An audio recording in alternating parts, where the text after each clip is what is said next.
नमस्कार दोस्तों। आज फिर से दिल से स्वागत है आपका भास्कर एकेडमी कुरुक्षेत्र की तरफ से। आज जो मैं आपके सामने एक स्टोरी लेके आया हूं, बहुत ही अच्छी स्टोरी लेके आया हूं जिसे सुनकर आपका मन खुश हो जाएगा। और ये जो स्टोरी है ये क्लास 9 कावेरी बुक की चैप्टर नंबर 2 है, जिसका नाम है द पोट मेकर बाय तेंसुला आओ। तो याद रखिएगा प्यारे बच्चों, ये जो कहानी जो मैं आज आपके लिए लेके आया हूं ये बहुत ही मस्त कहानी है जिसको सुनने में बहुत आपको अच्छा लगेगा। तो चलिए ज्यादा देर ना करते हुए आपकी ये कहानी को हम स्टार्ट करते हैं। तो सबसे पहले थोड़ा सा बस राइटर के बारे में आपको बता देते हैं और उसके बाद अपनी कहानी शुरू करेंगे। तो जो इनके राइटर हैं जिनका नाम है तेंसुला आओ। तेंसुला आओ was a famous Indian writer from Nagaland. तो ये जो कहानी है ये नागालैंड जो नॉर्थ ईस्ट एरिया है, आपका इंडिया का जो नॉर्थ ईस्ट एरिया है, ये कहानी वहाँ की है। और जो इनके राइटर हैं वो भी कहाँ से बिलोंग करते हैं, नागालैंड से बिलोंग करते हैं। She wrote poem, short stories and essays about the life, culture, traditions. और इन्होंने पोएम्स भी लिखी है, शॉर्ट स्टोरीज भी लिखी है, एसेज भी लिखे हैं। और किसके बारे में लिखे हैं प्यारे बच्चों? लाइफ के बारे में, कल्चर के बारे में, ट्रेडिशंस के बारे में and emotions of the Naga people. तो याद रखिएगा प्यारे बच्चों, हमारा जो नॉर्थ ईस्ट एरिया है जिसको आप नागालैंड बोलते हैं, वहां पर जो नागालैंड में वहां के जो लोगों की लाइफ के बारे में, लोगों के कल्चर के बारे में, उन लोगों की कम्युनिटी के बारे में, उनके ट्रेडिशन के बारे में जो भी इन्होंने देखा वो सारा का सारा लिखा हुआ है। और इससे आपको भी पता लगेगा कि वहां के लोगों की जो दिनचर्या है वो किस प्रकार से होती है। Her stories often show village life. और इनकी जो स्टोरीज है उसमें अक्सर आपको गांव की जो लाइफ है उसके बारे में पता लगेगा, कम्युनिटी वैल्यूज के बारे में पता लगेगा and the importance of preserving traditional skills by passing from one generation to another. और इसमें आपको क्या पता लगेगा? इंपॉर्टेंस पता लगेगी किसके बारे में? जैसा कि हमारा जो ट्रेडिशन है उसको बचा के रखने की। क्या रखने की प्यारे बच्चों? अपने ट्रेडिशन को प्रिजर्व करने की है, जो कि जनरेशन टू जनरेशन पास किया जाता है। इन दिस स्टोरी, ध्यान से देखिए, in a new pot maker is born, she beautifully shows how traditional art is passed from one generation to another and how a daughter continues her mother's legacy. तो इस कहानी में प्यारे बच्चों आपको पता लगेगा कैसे एक छोटी सी बच्ची ने जो अपनी माँ की धरोहर, लेगेसी का मीनिंग क्या है? जो हमारा धरोहर है, यानी जिसको हमने संभाल कर रखना है। आखिर उस छोटी सी बेटी ने आखिर अपनी जो लेगेसी थी, जो उसकी माँ से, उसके जो दादा परदादा से जो चली आ रही थी, उसको कैसे बचा के रखा, ये हम इस कहानी में पढ़ने जा रहे हैं। तो याद रखिएगा, ये जो कहानी है कावेरी बुक का चैप्टर नंबर 2, उसकी कहानी मैं आपको सुनाने जा रहा हूं। तो ज्यादा ना वेट करते हुए अब हम आपको लेके चलते हैं स्टोरी की तरफ। तो जब ये स्टोरी स्टार्ट होती है तो देखिए आप ध्यान से, इस स्टोरी में थोड़ा सा समय लग सकता है प्यारे बच्चों। क्यों? क्योंकि इस स्टोरी में 2 पार्ट हैं और 2 पार्ट में थोड़ा सा ज्यादा टाइम लग सकता है। तो लेकिन अगर आपने मेरी ये स्टोरी सुन ली तो ऐसा कोई क्वेश्चन नहीं होगा एग्जाम में जो आप ना कर पाए, क्योंकि आपके एग्जाम में इंटरनल क्वेश्चंस भी पूछे जाते हैं। तो मैं सारे इंटरनल क्वेश्चंस आपके कवर करता चला जाऊंगा, लेकिन शर्त एक ही है प्यारे बच्चों कि स्टोरी को बड़े ध्यान से देखिएगा और ध्यान से सुनिएगा। Ever since Sentila. तो प्यारे बच्चों ये जो कहानी है ये इस बच्ची की कहानी है जिसका नाम क्या है प्यारे बच्चों? सेंटिला नाम है। Became old enough to accompany her mother.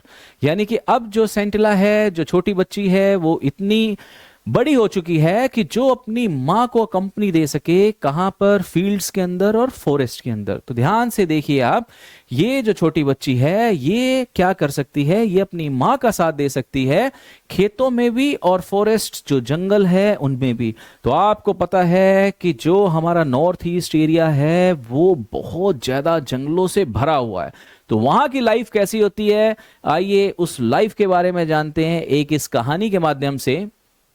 She began to dream of becoming a pot maker. तो ये जो छोटी बच्ची है इसका एक ही सपना है, और वो सपना क्या है प्यारे बच्चों? अ पोट मेकर। तो याद रखिएगा, जिस छोटी बच्ची की कहानी आपको सुना रहे हैं, तो इस छोटी बच्ची का सपना क्या है?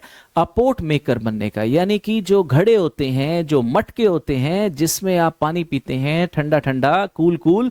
क्योंकि पुराने जमाने में क्या होता था प्यारे बच्चों, हमारे पास फ्रिज नहीं हुआ करते थे, तो उस समय मटके घड़े ये लिए जाते थे। आज के टाइम में भी ऐसा है, आज के टाइम में भी अगर आपने स्वस्थ रहना है तो इन मटकों का, घड़ों का, इनका पानी पीना शुरू कीजिए, आप बिल्कुल स्वस्थ रहेंगे। तो इसका सपना क्या था? पोट मेकर बनने का, यानी कि जो घड़े बनाने वाला है, जो मटके बनाने वाला है, वो सपना था। Like her mother and grand mother. क्यों? क्योंकि जो इसकी माँ थी और जो उसकी ग्रैंड माँ थी, वो भी यही काम किया करते थे। However, एर्निला। तो याद रखिएगा, अगला जो करेक्टर है प्यारे बच्चों, उसका नाम क्या है? एर्निला, जो कि इसकी माँ है। Her mother wanted to become a weaver. लेकिन प्यारे बच्चों, जो इसकी माँ थी वो ये नहीं चाहती थी कि उसकी बच्ची पोट मेकर बने। तो क्वेश्चन आ जाएगा एग्जाम में कि जो इसकी माँ थी वो क्या चाहती थी? उसकी माँ इसको वीवर बनाना चाहती थी। वीवर क्या है प्यारे बच्चों? जो कढ़ाई होती है, सिलाई होती है, जो बुनने वाला जो काम होता है, उसको वीविंग बोला जाता है। तो इसकी माँ इसको वीवर बनाना चाहती थी। अब क्वेश्चन ये आ सकता है कि आखिर क्यों इसकी माँ इसको वीवर बनाना चाहती थी? आइए हम आगे देखते हैं। On days when she managed to stay at home while her parents went to the fields, Scintilla approached expert potters to learn the skill. अब होता क्या है प्यारे बच्चों, जो इसकी माँ है वो इसको पोट मेकर नहीं बनना चाहती, लेकिन इसका जो सपना है, इसका सपना पोट मेकर बनने का ही था, कि ताकि ये पोट को बना सके, ये घड़ों को बना सके और मटकों को बना सके। तो ये क्या करती थी, जब इसकी माँ और ग्रैंड माँ, जो पेरेंट्स थे, वो जब चले जाते थे, तो ये पीछे से क्या करती थी प्यारे बच्चों? पीछे से ये क्या करती थी? जितने भी पोट मेकर से, ये वहां पे जाया करती थी और देखा करती थी कि आखिर वो पोट, यानी कि जो मटके हैं, वो कैसे बनाते हैं। They were at first amused by the little girl's insistence, as they thought that she would soon outgrow her childish passion for the craft. अब प्यारे बच्चों, जो बनाने वाले हैं घड़े, जो पोट बनाने वाले हैं, उन्हें बड़ा ताज्जुब होता है कि आखिर क्या चल रहा है, आखिर ये जो बच्ची है ये चोरी चोरी, चुपके चुपके आखिर यहाँ पर क्यों आती है, ये क्या देखना चाहती है। फिर इनको लगता है कि चलो कोई बात नहीं, जब बच्ची आउटग्रो करेगी, यानी कि बच्ची जब थोड़ी सी बड़ी हो जाएगी, तो हो सकता है कि जो इसका ये पोट मेकर जो बनने वाला जो सपना है, हो सकता है ये अपना पैशन चेंज कर ले। तो इनको ऐसा ही लगता था। ये देखिए, ये जो लोग बैठे हैं, ये बड़े ध्यान से देखा करते थे कि आखिर ये बच्ची यहाँ पर क्यों आना चाहती है और ये आखिर क्या सीखना चाहती है। तो इसके बाद क्या होता है? Scintilla did not disclose her fascination with pot making at home, as she had overheard a conversation between her parents one night. अब जो Scintilla बच्ची भी थी, उसको ही पता था। क्यों? क्योंकि वो अपने पेरेंट्स के साथ में इसके बारे में डिस्कस नहीं किया करती थी। क्यों नहीं किया करती थी? क्योंकि उसने एक बार सुन लिया था अपने पेरेंट्स को ये बात करते हुए कि जो उसकी माँ थी वो इसको ये नहीं बनाना चाहती थी, घड़े बनाने वाला नहीं बनाना चाहती थी। Her mother was complaining about Sentila's indifference to weaving. अब जो इसकी माँ थी वो इसको क्या बनाना चाहती थी? वो इसको सिखाना चाहती थी वीविंग वाला काम। शी सेड, और वो क्या कहती थी? I shall not teach her pot making. जो इसकी माँ थी वो क्या बताती थी कि मैं नहीं चाहती कि जो मेरी बेटी है वो क्या करे, वो पोट मेकिंग का काम करे, ये नहीं चाहती थी बिल्कुल भी। और यही क्वेश्चन आपके एग्जाम में पूछ लिया जाता है। तो देखिए इसको, as it has brought no joy to me and only a pittance for my troubles. अब वो क्या कहती थी कि ना तो इस काम में कोई इंजॉयमेंट है और ना ही इस काम में कोई अर्निंग है। तो याद रखिएगा, क्वेश्चन कहां से पूछा जाएगा? क्वेश्चन यहां से पूछा जा सकता है कि आखिर जो इसकी माँ थी, जो सेंटिला की माँ थी, आखिर इसको क्यों नहीं ये काम करने देना चाहती थी? क्यों वो ये चाहती थी कि मेरी बेटी ये जो घड़े बनाने वाला काम है, ये जो मटके बनाने वाला काम है, ये ना करे? क्योंकि इसके अंदर ट्रबल बहुत ज्यादा था और मुनाफे के लिए पैसा बिल्कुल भी नहीं था। The river bank where the grey and red clay required for making pots is found is 16 kilometres from here. याद रखिएगा, 16 किलोमीटर्स, यानी कि जहां से ये मिट्टी उठा के लाया करते थे, वो जगह इनके घर से 16 किलोमीटर दूर की थी। अब आप सोच के देखिए कि आज के टाइम में जब आपके पास व्हीकल्स हैं, लेकिन ऐसी जगह जहां पर आपको कोई व्हीकल्स ना मिले और बिल्कुल रिवर बैंक के पास से आपको ये मिट्टी उठाकर 16 किलोमीटर जो फार जो जगह है, बहुत दूर की जगह है, वहां से लानी पड़े, तो आपके ऊपर क्या बीतेगी? बिल्कुल वही इनके ऊपर बीत रही थी। तो इसकी मां नहीं चाहती थी कि जो इसकी बेटी है वो ये काम करे। I need to climb down a sheer drop to the river bank and my back aches from carrying the heavy load uphill all the way to the village। क्यों? क्योंकि उसको लगता था कि जब इतनी मिट्टी उठा के कोई भी लेडी है या कोई भी इंसान है जो 16 किलोमीटर पैदल चल के आएगा, आप सोच के देखिए कि उसके कंधों में कितना ज्यादा जोर लगेगा, जिसके कारण उसकी जो बॉडी है वो दर्द से करा जाती थी। तो ये प्यारे बच्चों, ये जो कहानी है, ये जो कल्चर है, ये कल्चर बताता है कि हमारे जो नॉर्थ ईस्ट में रहने वाले जो लोग हैं, जो ऐसा काम करते हैं, वो कितनी मेहनत से काम करते हैं, कितना डेडिकेशन से काम करते हैं, जिसका आप अंदाजा भी नहीं लगा सकते। Pounding the stubborn clay inside bamboo cylinders. और उसके बाद प्यारे बच्चों वो क्या किया करते थे? जो मिट्टी थी, मिट्टी को लेके उसके बाद वो क्या करते थे? जो कुछ बैम्बू होते थे उसके अंदर उस मिट्टी को, क्ले वाली मिट्टी को डाल दिया करते थे ताकि उसकी शेप, उसको सॉफ्ट बनाया जा सके। It is also tedious. और ये जो टास्क था बहुत थकावट वाला टास्क था, बहुत मेहनत वाला था। So many times I have drop the mould out of sheer exhaustion and have had to start all over again. और कई बार तो ऐसा होता था कि जो मिट्टी थी वो बीच में गिर जाती थी और फिर से दोबारा वही 16 किलोमीटर फार वापस से जाना पड़ता था और फिर से वो मिट्टी सारी इकट्ठी करके लानी पड़ती थी। आप सोच के देखिए कि आज के टाइम में प्यारे बच्चों, जब आप ट्यूशन भी कहीं जाते होंगे तब भी आप अपनी स्कूटी से जाते होंगे, अपनी बाइक से जाते होंगे। तो इस प्रकार के कल्चर को आप क्या कहेंगे? जहां लोग इतनी मेहनत करते थे, यानी कि जो घड़ा, जो मटका जिसको आप देखते हैं, जिसके अंदर का आप पानी पीते हैं, आखिर आप ये देखिए कि उसको बनाने के लिए कितना समय लगता है, कितनी मेहनत लगती है, एक इंसान को कितना डेडिकेट होना पड़ता है उस मटके को और घड़े को बनाने के लिए। वो चीज आपको दिखाई गई है इस चैप्टर के अंदर। It takes months to bring out a batch of pots. तो याद रखिए, काफी महीने लग जाते थे प्यारे बच्चों, काफी महीने लग जाते थे बैच बनाने के लिए। यानी कि आप ये देखिए कि अ बैच ऑफ पोर्ट्स, कुछ मटकों का अगर एक बैच यानी कि एक लाइन सी बना दी जाए, एक समूह सा बना दिया जाए, तो ये मत सोचिएगा कि ये बहुत जल्दी बन जाते हैं, ऐसा बिल्कुल भी नहीं है। इसके लिए महीनों लग जाते हैं। सोच के देखिए कि जो मटके, जो घड़े आपके घरों में हैं, उनको बनाने के लिए महीनों का समय लगता है और हमें ऐसा लगता है कि क्या है इसके अंदर, ये तो हम आसानी से कर जाएंगे। लेकिन ऐसा नहीं है, क्योंकि हर काम के लिए आपको स्किल की जरूरत पड़ती है प्यारे बच्चों। कोई भी काम इतना आसान नहीं होता जितना कि आप सोचते हो। हर काम में मेहनत लगती है और वही मेहनत, वही लेबर, ये जो लोग हैं जो नॉर्थ ईस्ट एरिया में रहते हैं, जो नागा पीपल की बात कर रहे हैं, बहुत मेहनत करते हैं और फिर इतना लेबर करने के बाद उनको एक शेप दी जाती है, जो घड़े बनते हैं। फिर उन घड़ों को हम अपने घर पे लाते हैं और हमें ये एहसास ही नहीं होता कि इन घड़ों को बनाने वाले कितना डेडिकेशन से पूरा काम करते हैं, कितनी मेहनत लगती होगी, इनकी कितनी जिंदगी इन्होंने सेक्रीफाइस कर दी इस प्रोफेशन को लाने के लिए।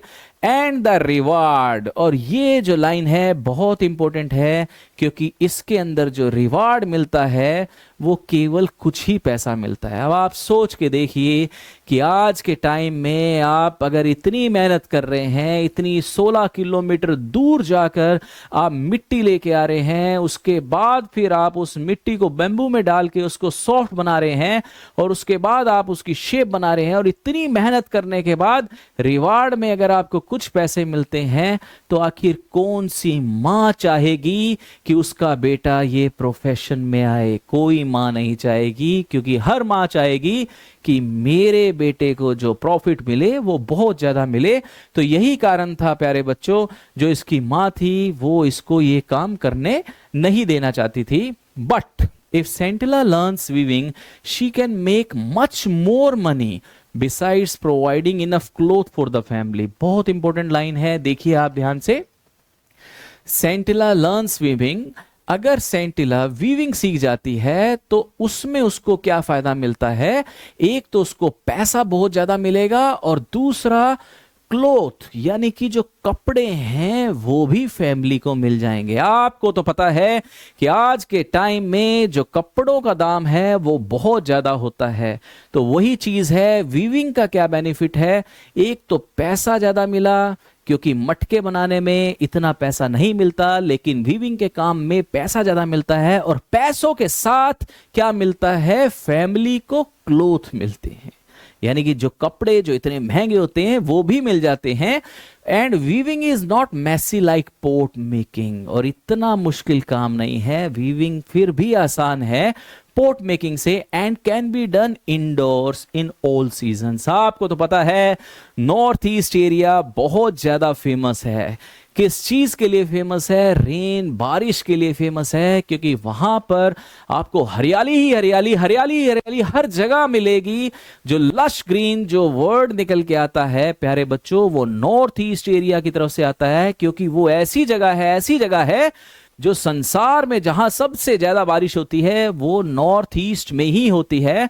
तो इस प्रकार से इसकी मां को यह लगता था कि ये जो वीविंग वाला काम है ये कोई भी सीजन क्यों ना हो, ये इंडोर का काम है, आउटडोर का काम नहीं है। लेकिन प्यारे बच्चों जो ये वाला काम है ये इंडोर के साथ आउटडोर का भी वर्क है, और इसको डिपेंड करता है सनलाइट, क्योंकि अगर सनलाइट होगी तो उसी हिसाब से ये जो मटके हैं वो बहुत अच्छे ढंग से बन पाते हैं। Also the time spend on weaving one shawl is much less and the return is handsome. कितनी इंपॉर्टेंट लाइन बोली गई है, ध्यान से देखिए प्यारे बच्चों। एक शाल को बनने में याद रखिएगा समय बहुत कम लगता है, यानी कि मटकों को बनाने में समय ज्यादा लगता है, लेकिन शॉल को बनाने में समय कम लगता है। और जो रिटर्न है, रिटर्न का मीनिंग क्या है प्यारे बच्चों? जो पैसा है वो भी हैंडसम, यानी कि एक अमाउंट जो मिलती है वो अच्छी मिलती है। अब आप सोच के देखिए कि जो घड़े बनाने वाले हैं, जो मटके बनाने वाले हैं, वो कितना हार्ड वर्क करते हैं, इतना हार्ड वर्क करते हैं, लेकिन बदले में जो पैसा मिलता है वो उनको ज्यादा नहीं मिलता। लेकिन शॉल बनाने में समय भी कम लगा और पैसा भी ज्यादा मिला। तो यही कारण था जो इसकी मां थी वो इसको पोर्ट मेकिंग वाला काम नहीं करने देना चाहती थी। Sentila continued her visits to watch the potters at work. लेकिन बच्ची ऐसी थी, बच्ची को वो काम बहुत अच्छा लगता था, क्योंकि बच्ची को ये लगता था कि जो मेरी माँ और जो ग्रैंड मदर काम कर रहे हैं वो काम वाकई उसके मन में बैठा हुआ था। तो इसीलिए वो चुपके चुपके चोरी चोरी कहाँ चली जाती थी? उन पोर्टर्स के पास चली जाती थी और देखती थी कि आखिर वो इसको कैसे बनाते हैं।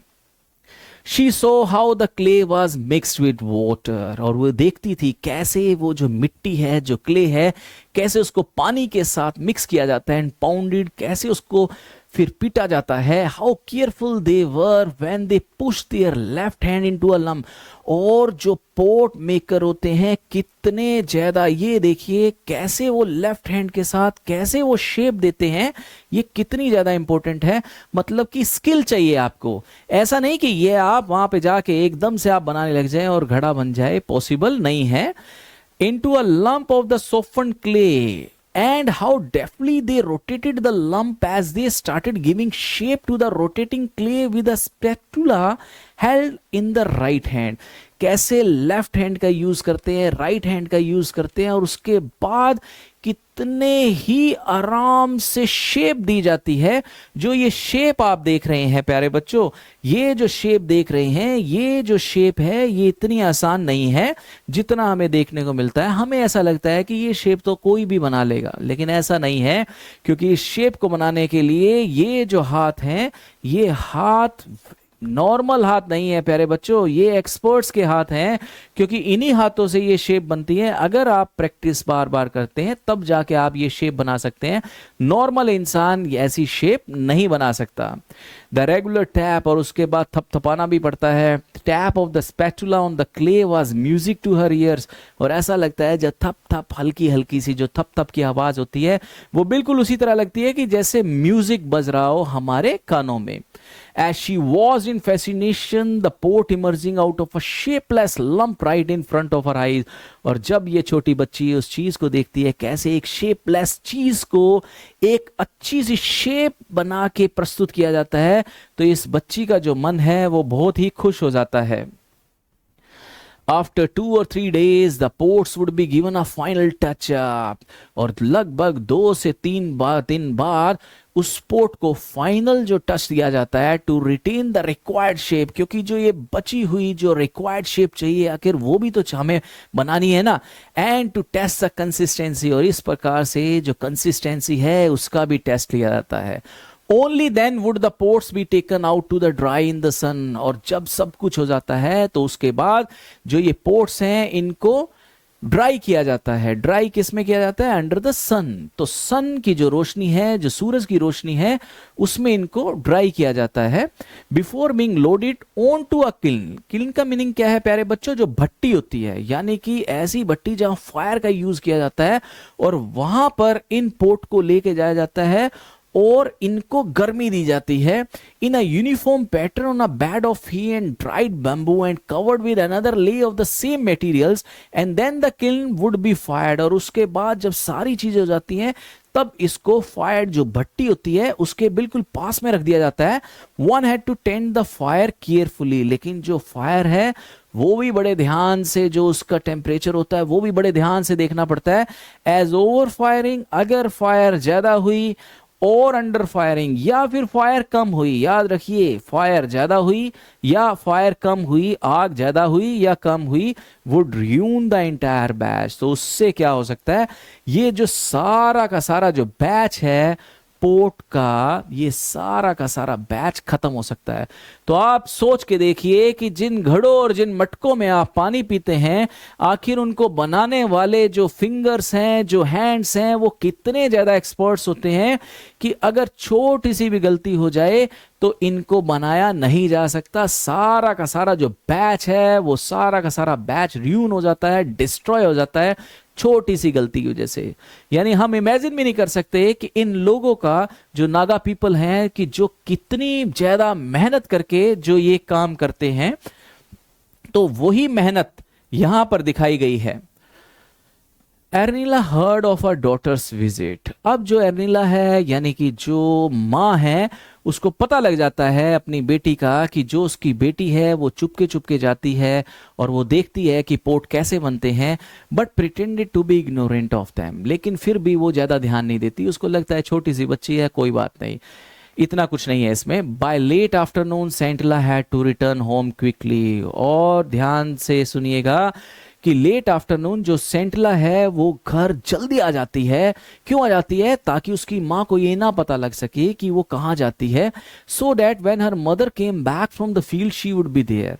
ऐसे ही होता है ना कि जब हम अपने माँ बाप से कुछ छुपाना चाहते हैं तो हम फटाफट उनके आने से पहले आ जाते हैं। तो सेम वही चीज होती है।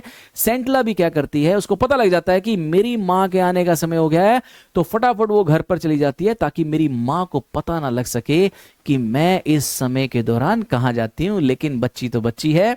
Gradually Sentila's visits became a topic of village gossip. और धीरे धीरे ये जो टॉपिक है ये पूरे विलेज के अंदर, गांव के अंदर एक गॉसिप बन जाता है। हर इंसान इसके ऊपर चर्चा करता है और वो यही सोचते हैं कि आखिर जो सेंटला की माँ है, आखिर वो क्यों मना करती है अपनी बेटी को, आखिर उसको क्या मिलेगा अपनी बेटी को इस प्रोफेशन को ना करवाकर। तो ये एक चर्चा का विषय बन जाता है। आपको पता ही है, कोई भी चीज होगी पूरे विलेज में फैल जाती है और पूरे गांव में चर्चा का विषय हो जाता है कि आखिर इसकी माँ ऐसा क्यों कर रही है इसके साथ। People wondered why Arnilla was refusing to taste the skill to her daughter. लोग हैरान है, परेशान है, आखिर क्यों जो एर्निला है यानी सेंटला की माँ है, आखिर वो क्यों मना कर रही है, आखिर वो क्यों नहीं सीखने दे रही अपनी बच्ची को। They were worried that if all port makers followed suit, then there would be no expert porters to take their place. सोच के देखिए, अगर हर कोई ये सोचने लग गया तो ये जो ट्रेडिशन है, ये ट्रेडिशन हमेशा हमेशा के लिए खत्म हो जाएगा। और वही बात उन्हें अच्छी नहीं लगी, क्योंकि जो परंपरा है, जो हमारा ट्रेडिशन है, हमें उसको साथ में लेके चलना पड़ता है। तो इसीलिए क्या किया, वन डे सेंटिला's फादर, तो एक दिन जो सेंटिला के पापा हैं, जिनका नाम क्या था प्यारे बच्चों, मैसूबा, वह सम्मन बाय द विलेज। तो वहां पर जो विलेज काउंसिल है जिसमें कुछ मेंबर्स होते हैं, तो वो क्या करते हैं, इनके जो फादर हैं मैसूबा, उसको बुला लेते हैं and ask to explain why Arenla was refusing to pass on the skill to her daughter. और वो पूछते हैं कि आखिर तुम्हारी वाइफ क्यों अपनी बेटी को ये जो प्रोफेशन है, इस प्रोफेशन को करने से मना कर रही है, क्यों रिफ्यूज कर रही है। अब वो भी हैरान और परेशान हो जाता है कि अब मैं क्या जवाब दूं। ही रिप्लाइड इन हम्बल टोन, लेकिन उसने भी बड़े पोलाइटली वे में रिप्लाई किया, अंकल्स एंड एल्डर ब्रदर्स, ऐसा नहीं है कि जो मेरी वाइफ है वो उसको मना कर रही है। Arenla has never said that she will not teach our daughter pot making. तो कहता है कि उसने कभी ऐसा नहीं कहा कि वो कभी नहीं सिखाएगी, वो सिखाएगी, सही समय आने पे सिखाएगी। It is only that we wanted her to grow stronger after illness. हम चाहते हैं कि आखिर जो हमारी बच्ची है थोड़ी सी और मैच्योर हो जाए, ताकि और जो मैच्योर हो जाएगी तो फिर उसको ये जो स्किल है वो सीखने में कोई प्रकार, किसी भी प्रकार की दिक्कत नहीं आएगी। You will soon see Sentila making the best pots in the village. और आप सब देखेंगे कि जो सेंटला है जब वो पोर्ट बनाना शुरू करेगी, वो सबसे बेस्ट पोर्ट बनाएगी। तो ये लाइन किसने बोली प्यारे बच्चों, किसने बोली, इसके फादर ने बोली। After listening to Masuba's explanation, the elders decided to let him go. और जब उन्होंने ये explanation सुनी तो फिर उन्होंने कहा कोई बात नहीं, जाने दो इनको। Cautioning him to remind Ernila that it was her duty, लेकिन सावधान, उन्होंने ये भी बोला कि याद रखिएगा, अपनी वाइफ को ये जरूर बता दीजिएगा कि ये उनकी ड्यूटी है टू टीच हर डॉटर, ताकि वो अपनी बेटी को टीच कर सके, सिखा सके, the skill that was handed down from generation to generation. वो स्किल जो हैंडेड है जनरेशन टू जनरेशन। प्यारे बच्चों, आप सोच के देखिए कि अगर ऐसा हो जाए तो हमारे पास जो हमारे मटके हैं, जो घड़े हैं, जो ट्रेडिशन है, अगर ये ट्रेडिशन ही खत्म हो गया तो हमारा क्या फायदा, क्योंकि ये हमारी धरोहर है और हमारी धरोहर ही अगर हमारे हाथ से चली गई तो उसका कोई फायदा नहीं। तो उन्होंने ये बोला कि ऐसा उनको समझा दीजिएगा। They also told him that skills such as port making, और इस प्रकार की जो स्किल है पोर्ट मेकिंग, कोई इतनी आसान नहीं है।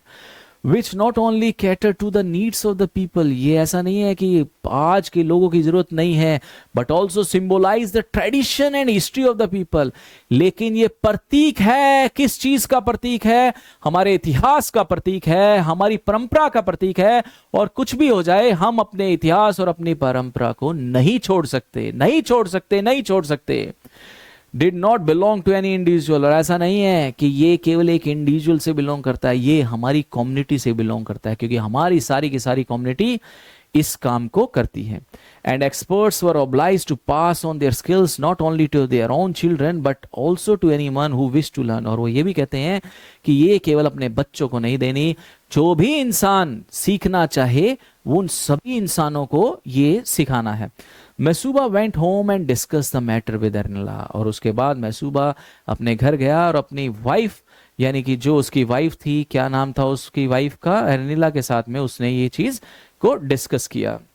तो प्यारे बच्चों, जो पार्ट 1 है आपकी स्टोरी का यहाँ खत्म हो जाता है, डी एंड हो गया है। अब आगे है पार्ट 2, तो ध्यान से सुनिएगा। पार्ट 2 में फिर आगे स्टोरी में क्या होता है। In the second part of the story, we see Sentila's real journey of learning poetry and the emotional turning point of her life. अब धीरे धीरे वो जो बच्ची थी थोड़ी सी ग्रो अप हो गई, थोड़ी सी बड़ी हो गई, और अब जो उसकी लाइफ का टर्निंग पॉइंट है वो यहाँ से आएगा। The story begins with Sentila going with her mother Arenla to the river bank. अब ये जो कहानी स्टार्ट होती है, सेंटिला जा रही है अपनी माँ के साथ, अर्निला के साथ में, to the river bank where they collect clay. और यहाँ पर वो क्या कलेक्ट करते हैं प्यारे बच्चों, ये जो मिट्टी है आपके सामने, ये जो क्ले वाली मिट्टी है, ये इसको क्या करते हैं, कलेक्ट करते हैं। Arenla carefully teaches her how to dig the clay using a dao. अब जो इसकी माँ है वो सिखाती है कि आखिर कैसे जो इस मिट्टी है इसको डग करना कैसे है, आखिर खोदना कैसे है, जो उसके हाथ में टूल है आखिर उस टूल का यूज कैसे करना है, वो हर चीज इसको सिखाती है। And soak it properly and prepare it in the right proportion. Sentila proves to be a quick learner. और ये जो बच्ची थी ये भी प्रूव करती है क्योंकि ये क्विक लर्नर होती है, कोई भी चीज समझाने से जल्दी सीख जाती है। When it comes to preparing the clay she successfully turns it into soft malleable dough. और एकदम से जब इसकी बारी आती है तो वो क्या करती है, एकदम से वो निपुण बन जाती है इस मिट्टी का यूज कैसे करना है उसके लिए। आगे क्या होता है, however when it comes to the shaping the clay into a pot. और जब बारी आती है इसको शेप देने की, किसको शेप देने की प्यारे बच्चों, क्ले को, मिट्टी को शेप देने की, किसमें, पोट में, शी कंप्लीटली फेल्स। लेकिन ये जो बच्ची है ये फेल हो जाती है, नहीं बना पाती, क्योंकि मैंने आपको पहले ही बताया था कि इतना आसान काम नहीं है एक पोट को बनाना, बहुत मुश्किल काम है। She can not even hold the lump of clay properly. यानी कि जो उसका टुकड़ा है, जो क्ले का, जो मिट्टी का टुकड़ा है, उसको होल्ड करने में भी वो फेल हो जाती है। एवरी टाइम शी ट्राइज, हर समय वो कोशिश करती है बेटी, द शेप कोलैप्सिस, लेकिन कोई फायदा नहीं, जो वो शेप बनाने की कोशिश करती है वो कोलैप्स हो जाती है। Feeling ashamed and frustrated. तो आपके साथ भी ऐसा ही होगा, जब बार बार आप किसी काम को कर रहे हैं और आप फेल हो जाते हैं तो हमारे अंदर एक फ्रस्ट्रेशन की भावना आ जाती है, वो ही उस बच्ची के अंदर आ गई है। शी लूजेस कॉन्फिडेंस, और उसका कॉन्फिडेंस लूज हो जाता है। Meanwhile her mother silently observes her repeated failures and eventually takes over, turning the same clay into a beautiful pot with ease.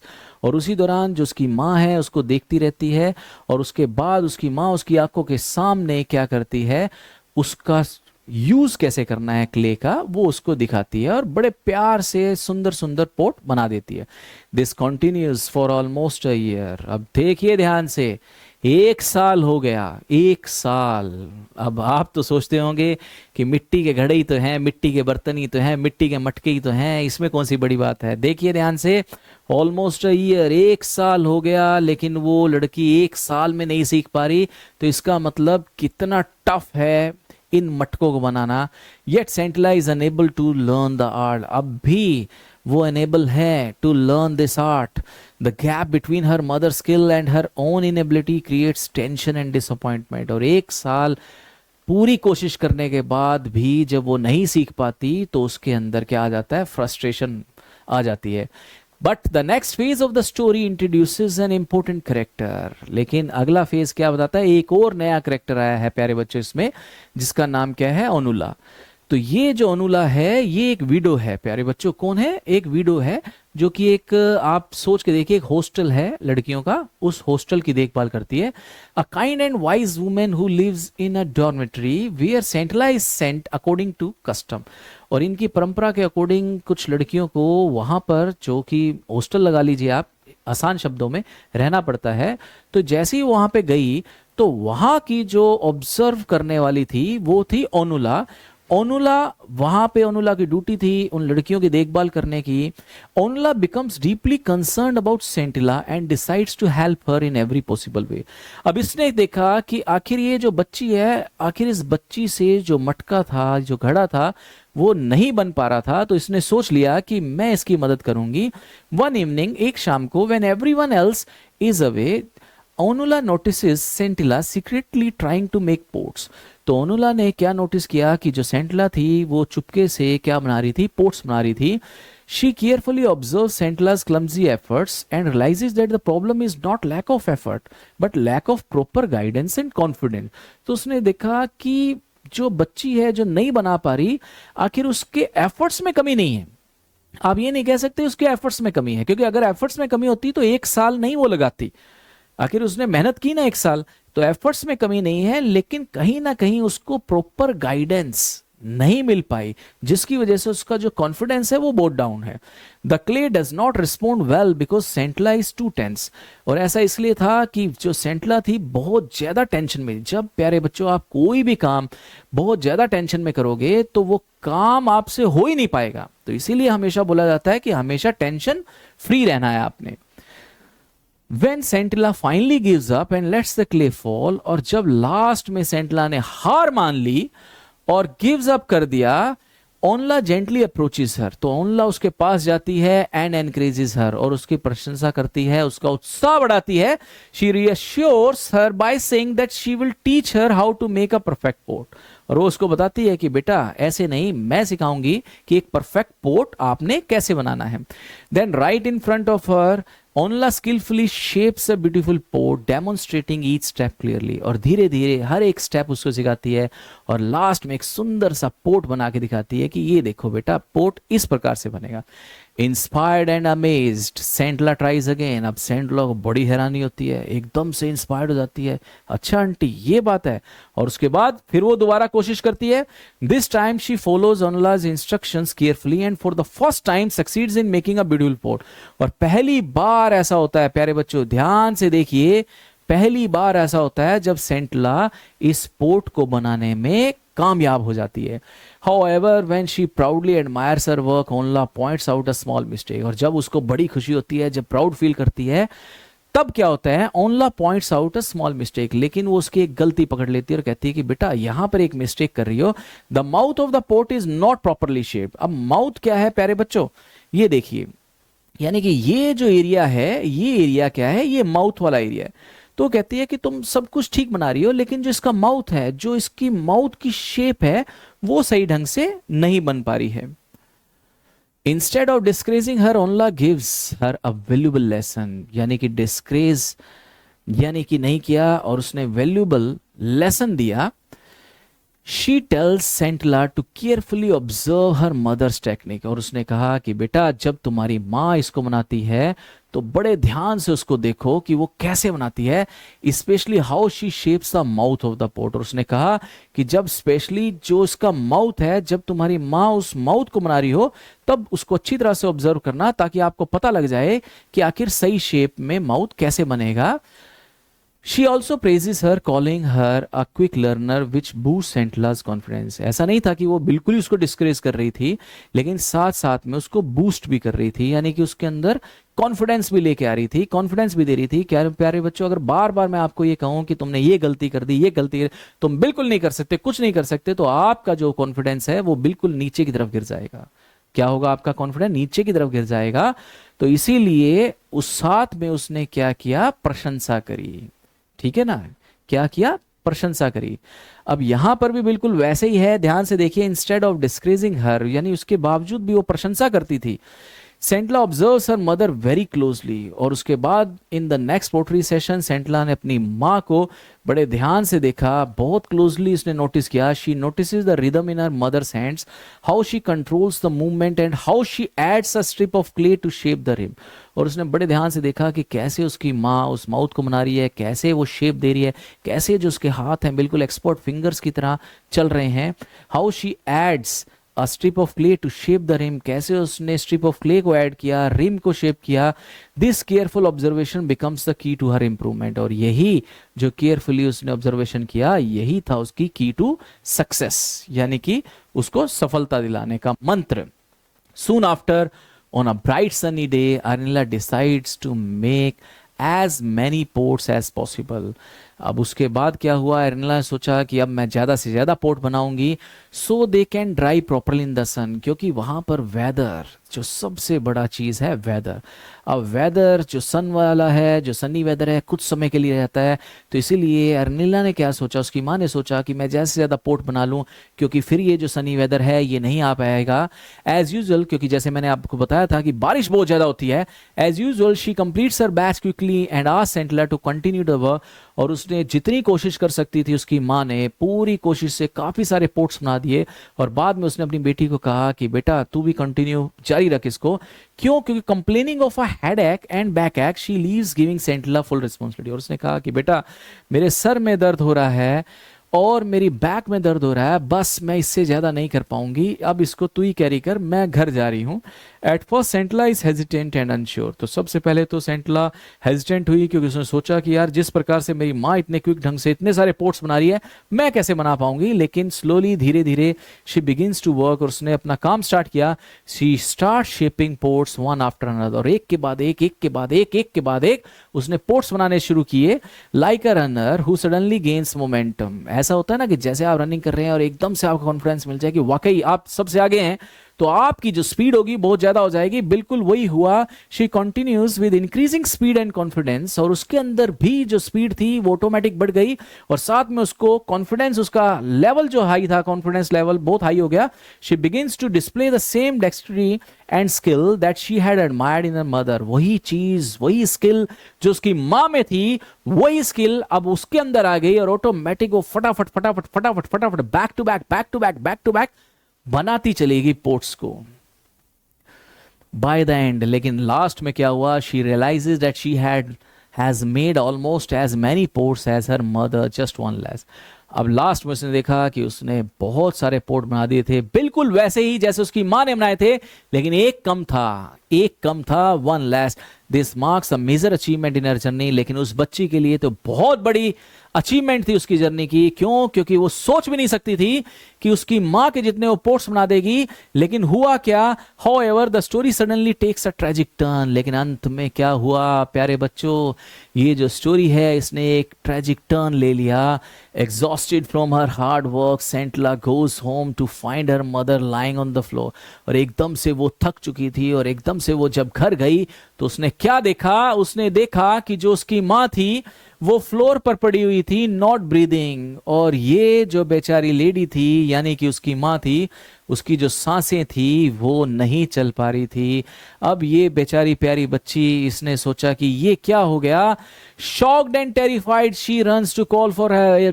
इसने चिल्लाना शुरू किया, शोर मचाना शुरू किया कि मेरी माँ को कुछ हो गया, मेरी माँ को कुछ हो गया। द विलेजर्स गैदर, और जो विलेज के जो लोग थे वो एकदम से भागे हुए आए।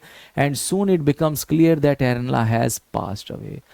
और आते ही उन्होंने देखा, तो उन्होंने क्या देखा कि जो उसकी माँ थी वो उस दुनिया को छोड़कर चली गई।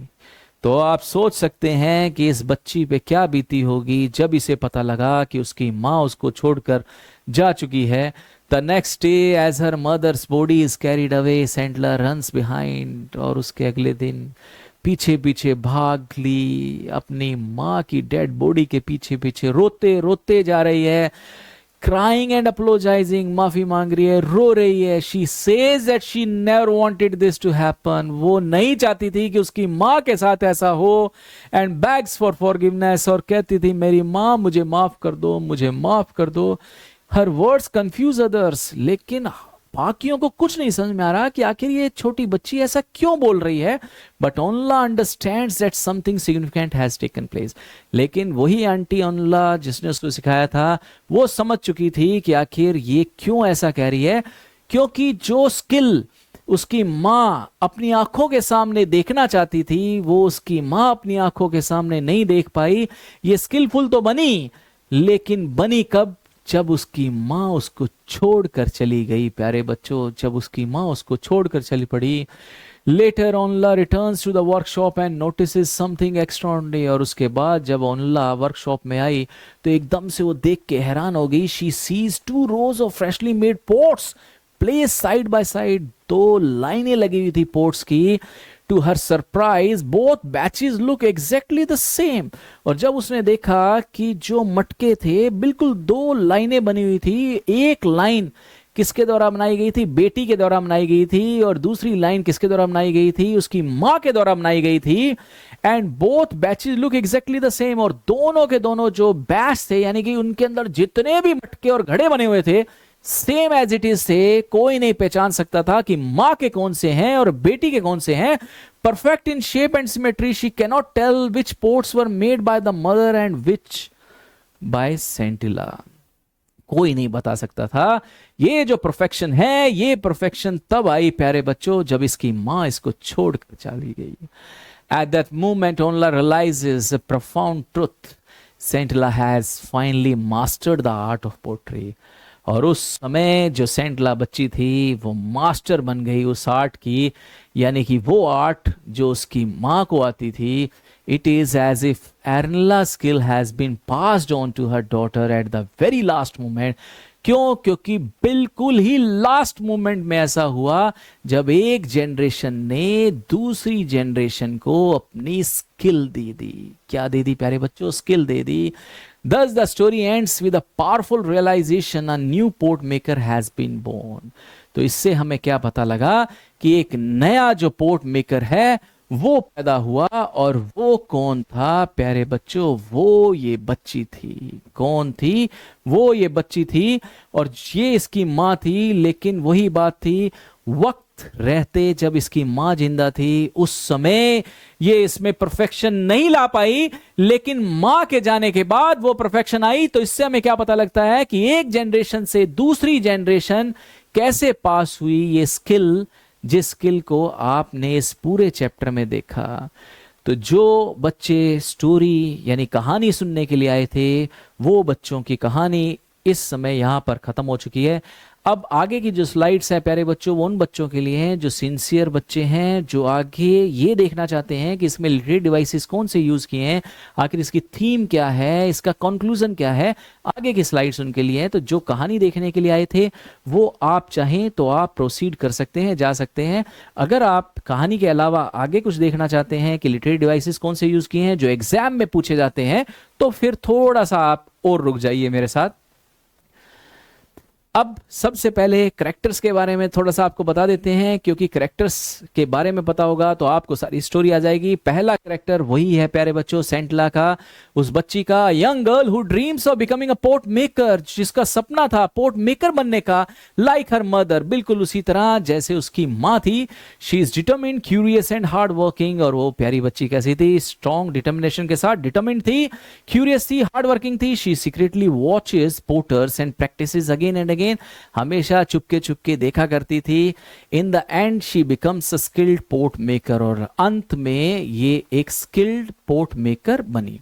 Next character is Arenla. Arenla कौन है? आपने स्टोरी सुनी है, पता लग गया होगा. सेंटलाज मदर, सेंटला की माँ है, and an experienced pot maker, जो कि बहुत ज्यादा एक्सपीरियंस्ड पोर्ट मेकर है. She wants her daughter to become a weaver because weaving is easier and gives more money. तो क्या चाहती थी कि उसकी बेटी पोर्ट मेकर की बजाय क्या बने? वीवर बने. क्योंकि वीवर में क्या है, एक तो काम बहुत आसान है और दूसरा पैसा ज्यादा है.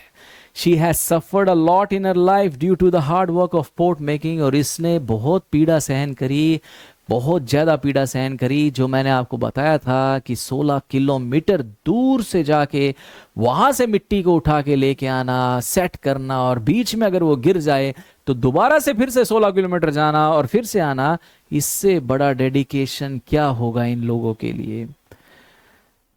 Then though strict, she loves her daughter and finally teaches her. माँ स्ट्रिक्ट तो थी लेकिन लास्ट में अपनी बेटी को सिखा गई वही गुण, वही स्किल जो उसके पास थी. नेक्स्ट करेक्टर इज मसूबा, जो बहुत ज्यादा नहीं है, तो छोटा सा रोल है इसका. सेंटला's फादर, इनके पिताजी हैं सेंटला के, a simple and respectful man. He explains to the village council why Sentila has not yet learn pot making, जिन्होंने एक्सप्लेन किया कि अब तक आखिर उसने पोर्ट मेकिंग क्यों नहीं सीखा. Next character is Onula. Onula मैंने आपको बताया था काइंड विडो, एक विडो है, who supervises the girls dormitory, यानी कि ऐसी जगह जहां पर लड़कियां रहती हैं वहां पर वो एक सुपरवाइजर का काम कर रही थी. शी अंडरस्टैंड सेंटला's प्रॉब्लम, और वो अंडरस्टैंड कर गई किसकी? सेंटला की प्रॉब्लम को. And she guide सेंटला patiently and helps her succeed, और सफलता दिलाने के लिए इसका बहुत बड़ा योगदान था क्योंकि इसने सही गाइड किया था उस बच्ची सेंटला को. नेक्स्ट विलेज काउंसिल है जिसमें कुछ एल्डर्स थे. They believe that traditional skills belong to the whole community. जो ट्रेडिशनल स्किल है वो पूरी कम्युनिटी के लिए होती है. अगर ट्रेडिशनल स्किल ना हुई तो सारी की सारी कम्युनिटी मिटकर खत्म हो जाती है. They insist that pot making must be passed on to the next generation. इन्हें भी ऐसा लगता था कि जो हमारा ट्रेडिशन है, जो हमारी परंपरा है, ये खत्म ना हो और एक जनरेशन से दूसरी जनरेशन आगे बढ़ती चली जाए. अब प्यारे बच्चों कुछ लिटरेरी डिवाइसेस है, जल्दी से ज्यादा समय ना लेते हुए कर देते हैं start. Simile like a runner who suddenly gain speed. अब आपको पता है it compare Sentila sudden skill to a runner gaining speed. अब स्पीड है, रनर है, किसकी? सेंटिनल की सडन स्किल को एक स्पीड के साथ में किया गया है, जिसमें लाइक का यूज किया है, और लाइक का यूज करते ही लिटरेरी डिवाइस यूज किया जाता है किसका? सिमिली का। Next imagery. इमेजरी में क्या है? डिस्क्रिप्शन ऑफ क्ले है, रिवर बैंक है, किल्न है, फायर है, टैपिंग साउंड है। ये सारी की सारी क्या है? इमेज है, जो हमारे माइंड में, आंखों में सेट हो जाती है जब हम इन वर्ड्स को पढ़ते हैं। Helps readers imagine the scene clearly. और इस प्रकार से जब आप स्टोरी पढ़ रहे हैं तो ये मदद करती है आपको इस स्टोरी को अच्छी तरह से समझने में। Next is symbolism. Clay symbolises tradition. और जो मिट्टी है, जो क्ले है, वो किसका प्रतीक है? परंपरा, ट्रेडिशन का प्रतीक है। Pot making symbolises cultural heritage. और जो पोर्ट मेकिंग है वो किसको है? कल्चरल हेरिटेज को सिंबलाइज करता है। 2 rows of pot symbolize the continuation of life and legacy. और जो 2 rows थी, यानी कि जो आपको लास्ट में बताई गई थी, वो किसका है? लाइफ और लेगेसी का। यानी कि वो लेगेसी, वो धरोहर जो एक माँ अपनी बेटी को देती है। Next irony. आयरनी क्या है प्यारे बच्चों? Sentila masters the art at the same time her mother dies. मतलब कि माँ अपनी बेटी को बिल्कुल परफेक्ट बनाना चाहती थी, लेकिन उस माँ ने कभी नहीं सोचा था, ना ही उस बेटी ने कभी सोचा था कि ये पल तब आएगा जब उसकी माँ इस दुनिया में नहीं रहेगी। तो इसीलिए प्यारे बच्चों यहाँ पर आयरनी का यूज किया है। पर्सोनिफिकेशन। यहाँ पर जो क्ले है वो not take shape shows human quality. अगर क्ले शेप नहीं लेगी तो शेप तो इंसान ही लेगा, ह्यूमन क्वालिटी शो की गई है क्ले में, तो इसीलिए यहाँ पर पर्सोनिफिकेशन का यूज किया गया है। अब कुछ थीम्स हैं जो पूछ ली जाती हैं एग्जाम के अंदर। ट्रेडिशन एंड हेरिटेज के बारे में आपको पता है, skills must be pass from one generation to another. Next mother daughter relationship, जिसमें लव भी है, कॉन्फ्लिक्ट भी है, अंडरस्टैंडिंग भी है एंड इमोशनल बॉन्डिंग भी है। अगला है प्रिजर्वेंस and hard work. Success comes through patience and repeated effort. Success प्यारे बच्चों तभी मिलती है जब आप बार बार बार बार बार बार बार बार किसी काम को करते हैं, तो ही आप उसमें सक्सेसफुल बन पाते हैं, अदरवाइज नहीं। कम्युनिटी रिस्पॉन्सिबिलिटी भी है, कल्चरल स्किल्स है, belong to the whole community. Next growth and maturity है, Sentila grows from a curious child into a responsible women. तो एक छोटी सी बच्ची जो ज़्यादा क्यूरियस होती है और बाद में कैसे रिस्पॉन्सिबल बन जाती है। तो ये देखिए यहाँ का जो कल्चर है वो किस प्रकार से दिखाया गया है इस चैप्टर के अंदर।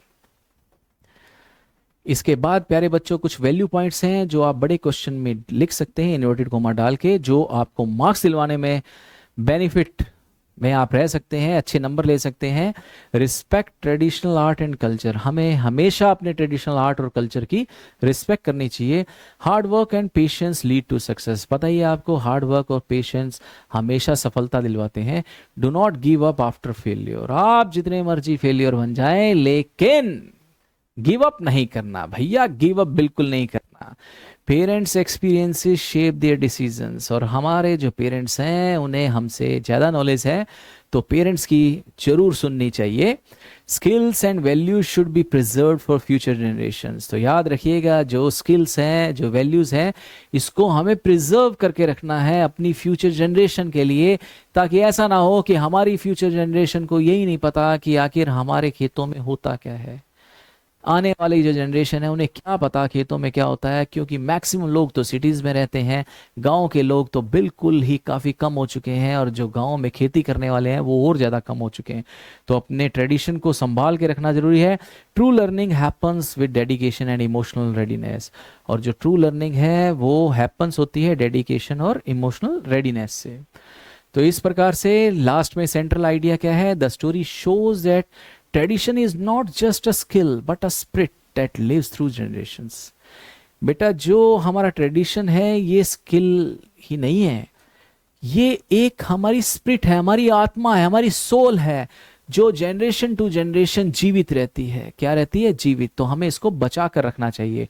इवन दो एरनला डाइज, यहाँ तक कि जो माँ है वो मर जाती है, her art and soul continue in Sentila, लेकिन जो आर्ट है, जो स्किल है, वो जारी रहती है और वो उसकी बेटी को दे जाती है, और उस बेटी से वो जो स्किल है वो हमेशा जिंदा रहती है। यानी मां जा तो चुकी है लेकिन फिर भी वो जिंदा है स्किल में।